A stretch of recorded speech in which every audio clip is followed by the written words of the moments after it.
Muy buenas, bienvenidos a mi canal. En el vídeo de hoy vamos a hablar de lo que está pasando con las hipotecas. Vamos a hablar sobre la dirección a la que vamos a ir a medida que pasen los meses y a medida que el Euribor siga subiendo. Vamos a hablar un poco qué ocurre con la morosidad y qué está pasando en los bancos. ¿Qué les ocurre? ¿Tienen capacidad económica para protegerse en caso de una avalancha de impagos? Vamos a analizar todo esto en el vídeo. Vamos a empezar por este titular. Hace pocos días, un par de días, salió en los periódicos que una familia había pasado de 390 euros a 922 con la subida del Euribor de estos meses. Esto es algo que ya os he comentado en otros vídeos. A cada subida de Euribor, a cada punto que sube el Euribor, se multiplica la cuota de la mensualidad que muchas familias pagan. Aquellas familias, sobre todo, que se hipotecaron a 40 años. Aquellas hipotecas enormes de finales de 2008, 2009, todas esas hipotecas de enorme cantidad, pero que, al ser los intereses negativos, se convirtieron en hipotecas muy baratas, se convirtieron en mensualidades que apenas llegaban a los 300 euros. Todas esas hipotecas variables, ahora, al pegar un subidón en los tipos de interés, se multiplican incluso por 3, como le ha pasado a esta familia en el titular de esta noticia. Esta gráfica la hemos visto muchas veces. Es una tabla que hice hace unos meses para que pudierais ver la magnitud de la subida en las cuotas hipotecarias a medida que el Euribor se iba encareciendo.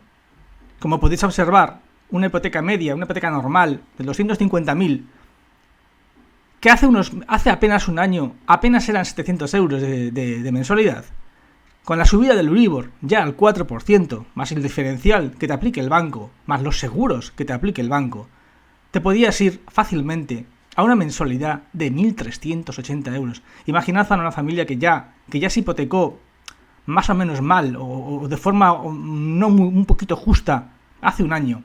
Imaginad lo que le impacta una subida casi del doble de la cuota hipotecaria.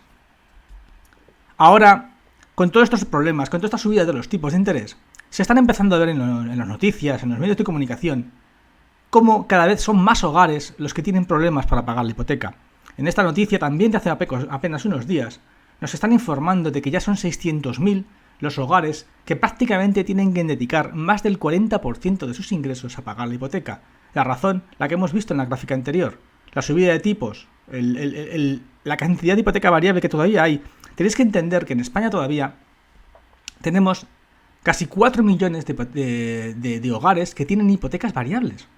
4 millones que, claro, al subir el Euribor les afecta muchísimo. Por supuesto, no todos los hogares son iguales. Hay hogares donde la renta es más alta y hogares donde la renta es más baja. Es en los hogares en los que están hipotecados con rentas bajas donde esta subida es más peligrosa, ya que puede llegar un momento en que sencillamente no puedan pagar la cuota hipotecaria. En esta gráfica, de forma más exhaustiva, se ve mucho mejor, ¿no? Fijaros, estas columnas, estas gráficas, es el percentil de renta de las familias.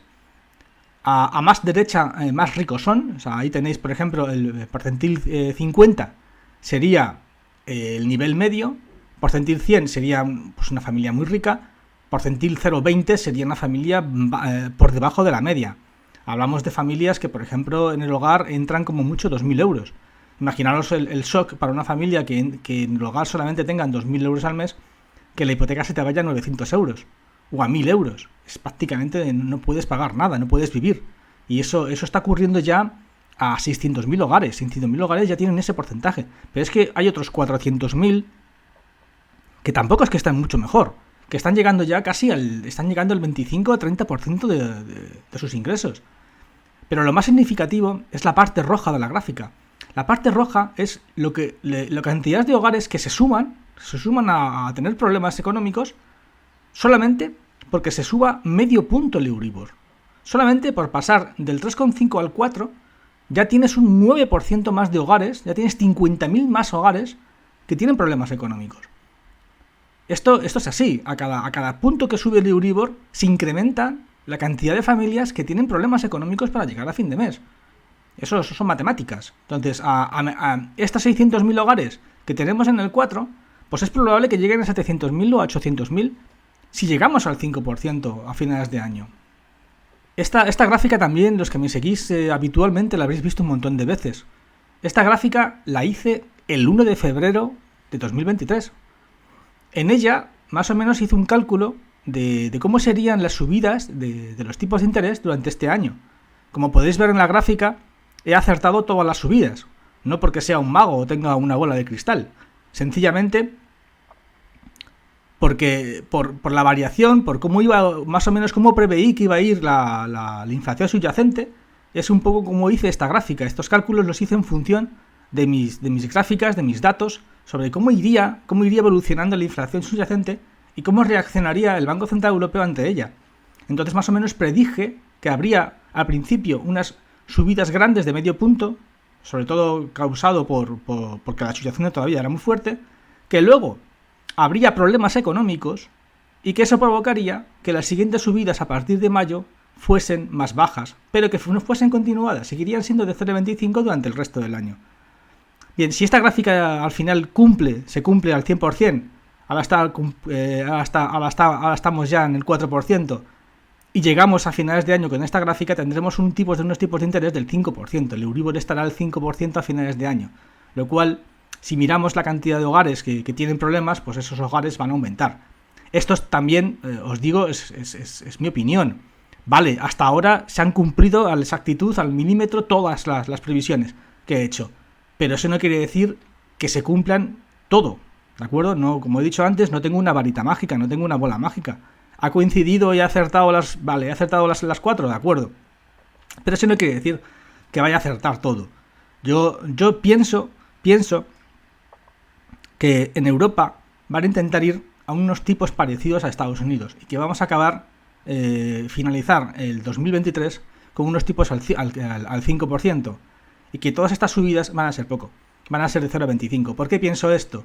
Pues pienso esto porque la inflación subyacente que hay en Europa todavía es muy alta, todavía es demasiado alta. Ya sé que hay un montón de economistas, ya sé que estaréis viendo un montón de medios, un montón de gráficas y un montón de análisis donde nos están diciendo que vamos a una deflación, que vamos a una caída brusca de la inflación.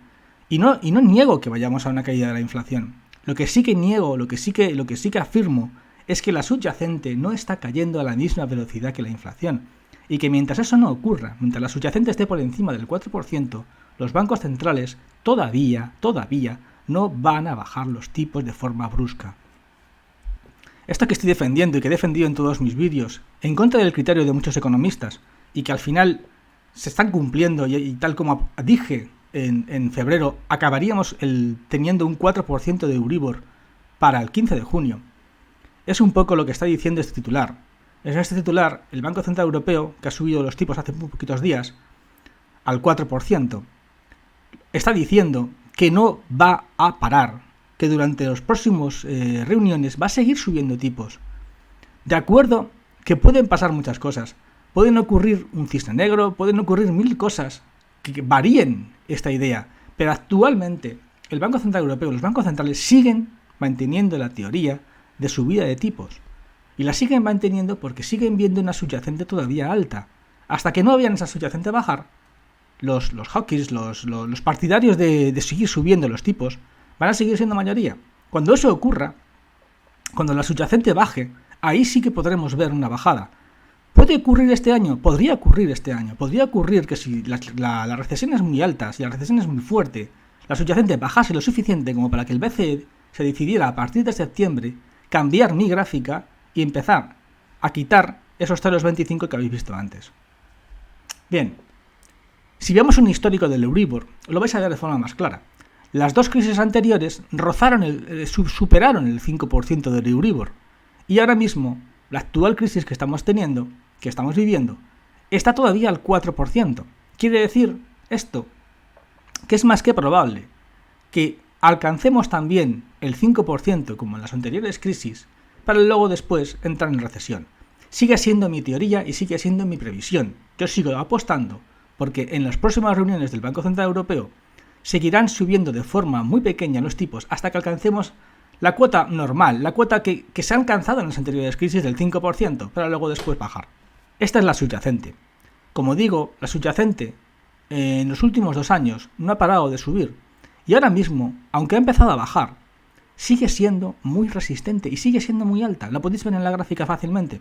Esta es la razón fundamental por la que mi opinión es contraria al del resto de analistas, en la que sigo apostando porque los bancos centrales van a seguir endureciendo la postura hasta que esto que estáis viendo, esto que está por encima del 5%, baje por lo menos a más bajo del 4%. Cuando eso ocurra, sí que creo que los bancos centrales podrán empezar a pausar y empezar a bajar los tipos de interés. Pero hasta que eso no ocurra, yo veo difícil que el Banco Central Europeo decida bajar los tipos. Y todo esto, ¿qué repercusiones tiene? ¿Hacia dónde nos lleva todo esto? Nos lleva a esta gráfica. Esta gráfica ya la he puesto también en otros vídeos. Son las previsiones del Banco Central Europeo sobre el endurecimiento de las condiciones crediticias para el segundo semestre.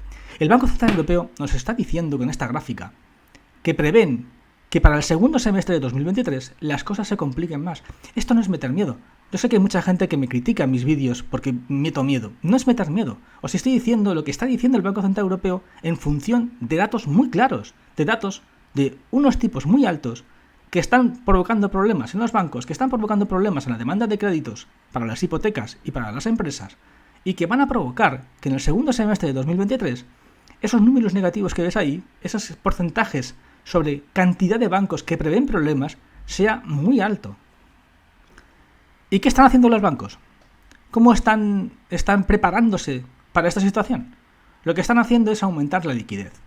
Están aumentando la liquidez, como podéis ver en esta gráfica, porque prevén que en el segundo semestre de 2023 aumente la morosidad. Ahora mismo la morosidad, que la tenéis en la gráfica de la derecha, es más o menos controlada. Está controlada, no es alta, ¿de acuerdo? No es alta por la sencilla razón de que llevamos pocos meses. Todavía son muy pocos meses los que llevamos con subidas de tipos de interés. Todavía, si os dais cuenta, los tipos de interés empezaron a subir hace apenas solamente 12 meses, un año. Eso es muy poco tiempo, como para que la morosidad todavía sea muy alta. Ahora bien, si van pasando los meses y seguimos con los tipos subiendo, esos índices de morosidad que ahora mismo están controlados van a empezar a aumentar, lo cual es un riesgo para los bancos, ya que si cada vez más familias deciden dejar de pagar la hipoteca, tendrán problemas de liquidez. Es por eso que los bancos están empezando a aumentar sus provisiones, a aumentar su liquidez, para no tener problemas en el segundo semestre de cara a la morosidad. ¿Pero es cierto que está creciendo la morosidad? Si vemos las últimas noticias, empieza a crecer. Ya son un 20% las empresas que están empezando a sufrir impagos. Lógicamente, a medida que nos acercamos a la recesión, a medida que los problemas económicos cada vez son más profundos, son más las empresas que tienen impagos. Esto es una noticia de los periódicos de hace pocos días. No son cosas que yo me invente. Todas estas gráficas son noticias sacadas de periódicos. También, lógicamente, al aumentar la crisis de crédito, al aumentar los problemas de los bancos para conceder créditos, las empresas empiezan a dispararse sus concursos de acreedores. Es decir, cada vez hay más empresas que acaban en la insolvencia. ¿Por qué? Porque cada vez tienen más dificultades de obtener un crédito. Al estar los tipos tan altos, las empresas cada vez tienen más dificultades para poder obtener liquidez por parte de los bancos. Como cada vez las cuotas para poder esa liquidez son más altas, muchas empresas se ven imposibilitadas a obtener estos créditos y acaban quebrando. Pero no solamente los problemas de crédito y los problemas de morosidad golpean a los bancos. También hay otro peligro en el horizonte, que es el tema del dinero barato. En 2020, cuando sucedió la pandemia, el Banco Central Europeo concedió 1,3 billones de euros a las entidades bancarias para poder reaccionar ante los problemas del confinamiento. El problema es que ahora este dinero barato, toda esta liquidez que se inyectó en los bancos, tienen ahora sus vencimientos. Es decir, todo este dinero que fue prestado, los bancos tienen que devolverlo. Es cierto que no tienen intereses, es cierto que se prestó a intereses cero, pero igualmente toda esta liquidez que han tenido los bancos durante estos años, ahora tienen que devolverlo. De hecho, se espera, se cuantifica que los bancos españoles tienen que devolver en junio, en este mes, 60.000 millones de euros. Esta es una de las razones por las que estáis viendo que los depósitos en algunas entidades están empezando a subir. siguen siendo unos rendimientos muy bajos, del 1,5 o 2%. ING sacó hace poco uno de 2,5. Pero la razón fundamental de que esté empezando a subir es esta. Es que el dinero barato, la liquidez la extrema que tenían los bancos está empezando a disminuir y cada vez les va a costar más poder obtener liquidez. ¿Qué quiero decir con este vídeo? ¿Qué os he mostrado en estas gráficas? Lo que os estoy diciendo es que el segundo semestre de 2023 va a ser un segundo semestre muy complicado para los bancos. Lo va a ser porque se van a juntar tres parámetros. Primero, se va a juntar que la demanda de hipotecas por parte de las familias va a bajar más. Cada vez va a ser más difícil que las familias puedan hipotecarse, lo cual significa que los bancos van a dejar de obtener una fuente de liquidez que hasta ahora era muy importante para ellos.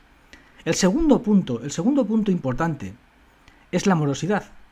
Las familias, como os he puesto al principio del vídeo, cada vez tienen más dificultades para pagar su hipoteca. Al aumentar la cuota hipotecaria, al aumentar los meses, cada vez va a haber más familias que van a tener que sencillamente o vender la casa o dejar de pagar la hipoteca, con lo cual los problemas de liquidez para los bancos también van a ser importantes ahí. Y el tercer punto es el fin del dinero barato. El fin de las ayudas que el Banco Central Europeo estaba prestando a los bancos, sobre todo a partir de la pandemia, está muy cerca. Cada vez tienen que devolver más esa liquidez. Cada vez los bancos van a tener que tener menos liquidez barata que ahora mismo tenían de forma muy sencilla. Y cada vez los bancos van a tener que apostar por subir los rendimientos, por subir los depósitos, para impedir que se queden sin liquidez. Todo esto junto, si lo unes, implica que nos espera un 2023, un invierno de 2023, donde es más que probable que veamos dificultades en los bancos y dificultades en la morosidad. Espero te haya gustado este vídeo. A continuación, como siempre, preguntas. ¿Los bancos no deberían ser los primeros interesados en que la gente pague la hipoteca? Por supuesto. Por supuesto que están interesados. Por supuesto que van a hacer todo lo imposible para que la gente pague la hipoteca y van a dar todas las facilidades del mundo.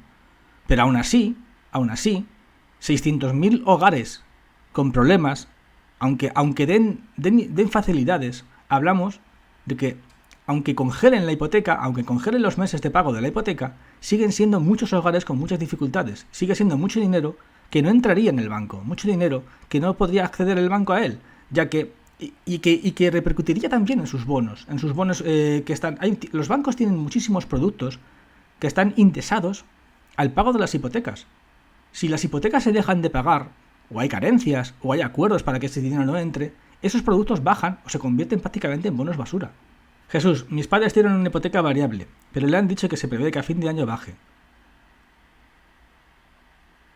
A ver, mi vídeo de febrero, cuando yo hago el vídeo de febrero y pongo esa gráfica, recibí muchísimas críticas de mucha gente, porque en aquel momento todos los medios de comunicación hablaban de que el Euribor no pasaría de como mucho del 3,5 y ya estamos en el 4%.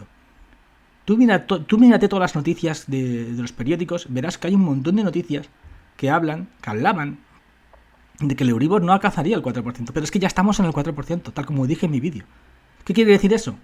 ¿Puede pasar que baje? Sí, claro que sí que puede pasar que baje. Puede pasar que a tus padres tengan razón, el que les ha dicho que la hipoteca les va a bajar, pero también puede pasar que mi gráfica también siga teniendo razón y que acabemos el finales de año con una hipoteca con un Euribor al 5%.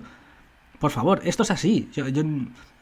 Es probable que a finales de año no se cumpla lo que digo y no estemos en el 5%. Y entonces habrá muchos comentarios que digan, es que dijiste que íbamos a estar al 5% y al final no se ha cumplido. No tengo dotes de adivino. Lo que sí sé es que la subyacente sigue siendo alta. Por lo tanto, mientras siga siendo alta, sigo apostando a que los tipos de interés que van a pagar tus padres a final de año van a ser probablemente superiores a los que estoy pagando ahora. Pero sigue siendo mi opinión. Vale, no te había leído la segunda parte. ¿Qué pasa si después de pasarme a variable, o sea, de pasarme a fijo, los tipos bajan? Claro, esto es una lotería. Es así de sencillo. Tú ahora mismo puedes coger y pasarte a fijo, que la inflación baje muchísimo, que los tipos bajen, y entonces has cometido un error. Claro, eso es así. Eso puede ocurrir. O sea, no hay una regla básica. O sea, por supuesto, si te pasas a fijo al 4% y luego los tipos bajan un montón, estarás perdiendo dinero. Eso es algo que tenéis todos que valorar. ¿De acuerdo? O sea, no hay ahora mismo una idea clara Yo sigo diciendo esto basando en los datos que tengo. Pero por supuesto que me puedo equivocar. Eso es algo que tú tienes que valorar. Tienes que informarte y ver si te interesa una hipoteca fija o te interesa si se queda en variable.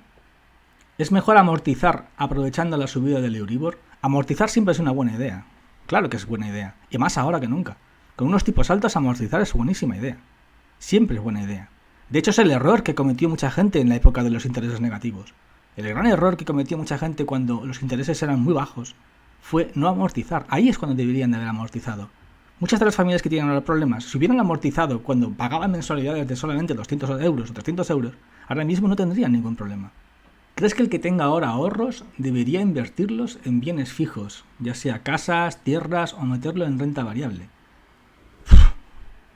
Cuando me hacéis preguntas sobre qué hacer con el dinero de la gente, a mí no me suele gustar mucho responderlas, porque si las respondo y digo un producto determinado, podéis creer que sencillamente lo estoy diciendo porque tengo intereses en ese producto. Por tanto, aquí te digo lo de siempre.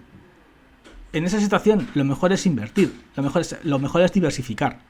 Así de sencillo, diversificar, tener diferentes tipos de productos en los que meter el dinero, no dejarlo todo en un solo producto. ¿Sigue siendo buena idea meterlo en renta fija? Claro que sí. De hecho, mucha gente ahora mismo está dejando de pagar la renta variable porque la renta fija le está dando muchísimos más intereses o le está dando casi los mismos intereses sin riesgo. Ahora mismo, la bolsa de Estados Unidos, por ejemplo, te da el mismo interés en renta variable que si coges y metes tu dinero en renta fija, con lo cual claro que es buena idea ahora mismo meterte en una renta fija a corto plazo, de 3 meses, por ejemplo. Y las casas igual. ¿Es mala idea meterte en una casa? Si es una buena oferta, claro que no es mala idea. Y por supuesto que mucha gente me dirá, y tendrá razón, pero si metes el dinero en una casa, te proteges de la inflación. Claro que te proteges de la inflación. Y claro que no es mala idea. Nunca diré que es una mala idea. Yo sigo viendo la vivienda muy inflada. Claro que está inflada. Lo dije en el primero de mis vídeos. Primero, es una subida de tipos. Después, es una bajada en la demanda de hipotecas. Y más adelante,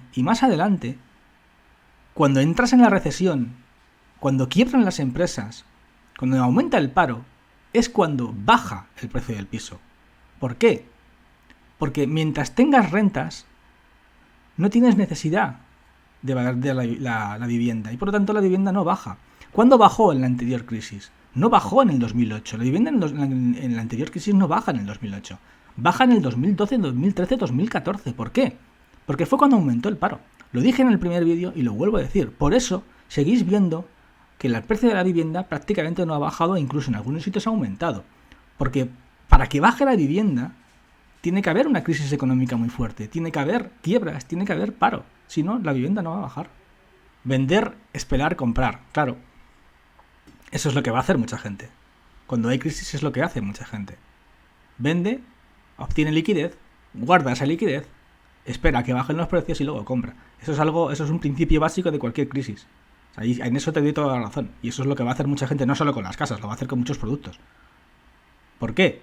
Porque es lo más inteligente. Vendes en precio alto, guardas ese dinero y compras en precio barato. Así de sencillo. Bueno, pues yo, si no tenéis más preguntas, yo lo voy a dejar aquí ya hoy. ¿Vale? Bueno, chicos, espero os haya gustado el vídeo. Y recuerda, el que busca la verdad corre el riesgo de encontrarla.